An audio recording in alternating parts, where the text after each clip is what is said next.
Daddy Issues, deel 3.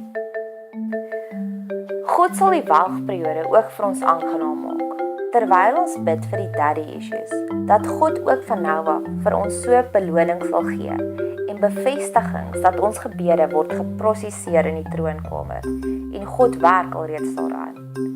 En dat God ook in die gap sal staan vir ons, net soos Dawid gebid het. Psalm 27 vers 10.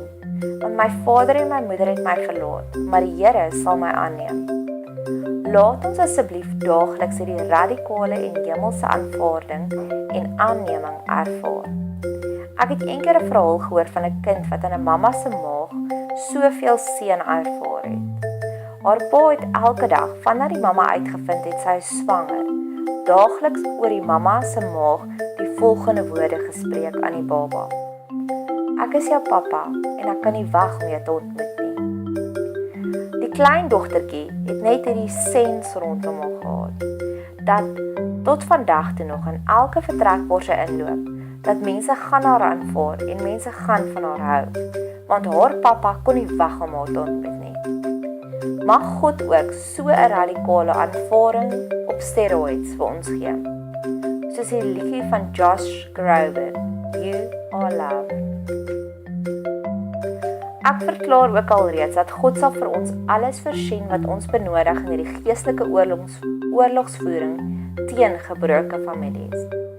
Net soos God vir Barak opdrag gegee het om die Kanaanitiese koning te gaan veg, maar God het deur Deborah vir Barak 'n spoiler alert gegee. En dis so ek het sien. God het na Deborah toe gegaan om vir Barak te sê, "Hey, Barak, gaan veg teen die koning van Kanaan, maar eintlik het ek dit al reeds vir jou oorwin. Al wat jy moet doen is net om op te daag en te sien hoe ek dit oorwin het. Ek sal selfs dat die sterre op hulle val om hulle dood te maak." Rigters 5 vers 20. Net soos hierdie dat dit al reeds gebeur, oorlog van Barak, verklaar ek ook dat hierdie oorwinning het alreeds plaasgevind en ons gaan net opdaag om te sien hoe die sterre val. Hoe die hele hemelruim saam vir ons veg vir die oorwinning van die koninkryk. So van bonatuurlike ingryping gepraat. Bid ek ook nou vir 'n geestelike springcleaning, net soos koning Asa alles skoongemaak het. En toe het hy begin bou aan die stede van Juda.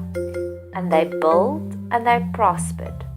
Bid ek ook nou vir hierdie geestelike springcleaning in die verhouding tussen pappa en kinders, dat enige verkeerde denkpatrone skoongemaak sal word, enige leuns verwyder sal word, enige iets wat nie van God afkomstig is nie, maar in opstand is teen die perfekte Maleagi 4 vers 6 verhouding, dat God dit sal kom skoonmaak.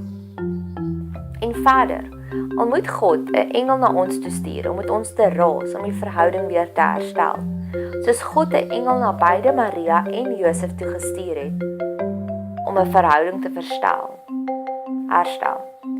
Met die een het die engel geraas, met die ander een het Maria die engel bemoedig, dat God ook nou sulke supernatuurlike maniere sal gebruik om verhoudings te herstel. So op die onderwerp van radikale springcleaning. Ek het nou onlangs hierdie fantastiese getuienis gehoor van Joel Osteen van sy pa. In my early 20s, I was in the TV control area after a church service at the other location. My father had just finished ministering. Myself and some of the crew members were laughing and having fun as we were putting up the equipment and turning everything off. My father came in. For some reason, he thought we were making fun of something that had happened in the service. We weren't. We were laughing at something totally different. I tried to tell him it didn't have anything to do with that, but my father wouldn't hear it. He let us have it, told us how we should be more respectful and how we shouldn't make fun, on and on. A couple hours later, my father called. He said, "Joel, I blew it tonight. I knew when you told me it wasn't what I thought, but I was uptight about some other things, and I want to ask you to forgive me. I'm sorry." Then he asked me for the phone numbers of everyone else in the room. There were 7 or 8 people. He couldn't sleep until he made things right. I said, Daddy, you can take care of it tomorrow. Nobody's going to mind. He said, no, I need to do it right now. 11 o'clock at night, this well-respected minister called all these young men to apologize to them. Now, as a son, that spoke louder to me than my father's accomplishments. To see him swallow his pride and admit that he was wrong made a huge impression on me. He could have tried to protect his image and convince himself he was right, but he was vulnerable. He was honest, not just with me, but with himself. When you can be honest with yourself, when you're big enough, secure enough to take off the mask, not live for your image, but you do the right thing when it's hard. Apologize when it's not your fault. Show your children you're big enough to admit that you were wrong. When you live transparent before God, not the fake you, the pretend you, the wannabe you, but the real you, when you're vulnerable, you're pliable. God will make you and mold you into the vessel of honor that He created you to be. Mag ons net meer en meer sulke getuienisse hê in ons lewens. Nog 'n awesome getuienis is, ek het 'n predikantsvriendin en haar pa en haar ma was nog lauwarm toe sy met baie vuur en krag gepreek het vir haar gemeentelede. Maar sy het konstant gebid vir radikale bekering vir haar ouers. Op 'n dag het haar pa net aangekondig dat een van sy werkskollegas het hom saamgenooi na 'n oom Angus bakken mannekamp en daar het die radikale bekering gekom. Mag ons 'n oorvloed van hierdie getuienisse hê van radikale bekerings. Die kort boekie van Filemon wat geskryf is deur Paulus in die tronk is eintlik 'n brief wat geskryf is aan Filemon oor verhoudingsherstel. Onesimus en Filemon het 'n robbe patch gehad in hulle verhouding. Onesimus is die slaaf wat by sy baas Filemon gesteel het en toe weggehardloop het. Klink amper soos daai kindergedaggie, Filamooi, Filakoi, Piepie in die kooi, daai hierdie. Toe kom Paulus op die toneel en hy versoen weer beide partye. Albei van hulle het 'n bietjie werk nodig gehad, beide Onesimus en Filemon. Maar mag ons ook so Paulus hê wat versoening bewerkstellig. Mag God die Paulusse oprig in ons samelewing. 'n Mens kry ons couple therapy. Wat van ouer en kindberaders, ongeag van die ouderdom van die kinders.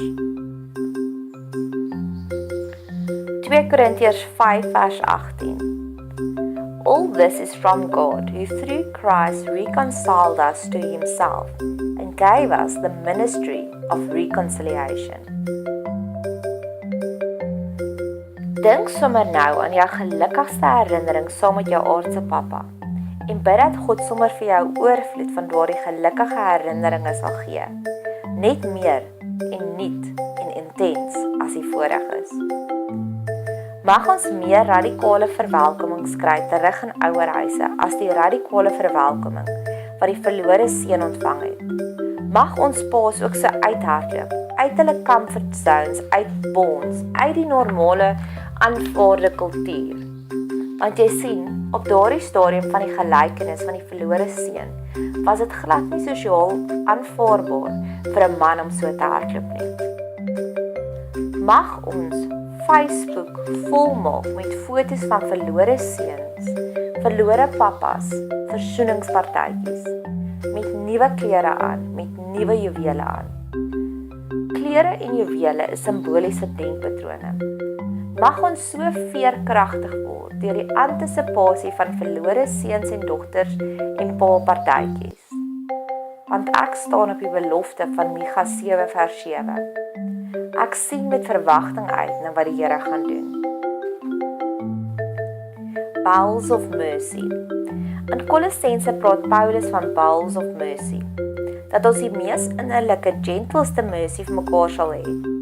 Mag ons so gevul wees met bowels of mercy. Net soos Jesus begin huil het saam met die weduwee van Nain, toe hy gesien het hoe hartseer sy is oor haar seun. Mag ons ook so gevul wees met daardie hemelse radikale empatie en bowels of mercy vir mekaar. Dawid het 'n blinde oog gedraai vir sy stoute seun se swakhede. Toe die een seun sy dogter verkrag het, die blinde oog het gelei tot moord. Mag ons pappas eerder daardie bowls of mercy hê vir hulle kinders, soos dit Jesus gehad het vir die weduwee van Naim. Ken jy die liedjie van Andriet, Mag hy? Ek het nog nooit van iemand gehoor wat op hulle sterfbed gewens het. Hulle het nog 'n besigheidstransaksie gedoen nie. Dat iemand op hulle sterfbed gewens het.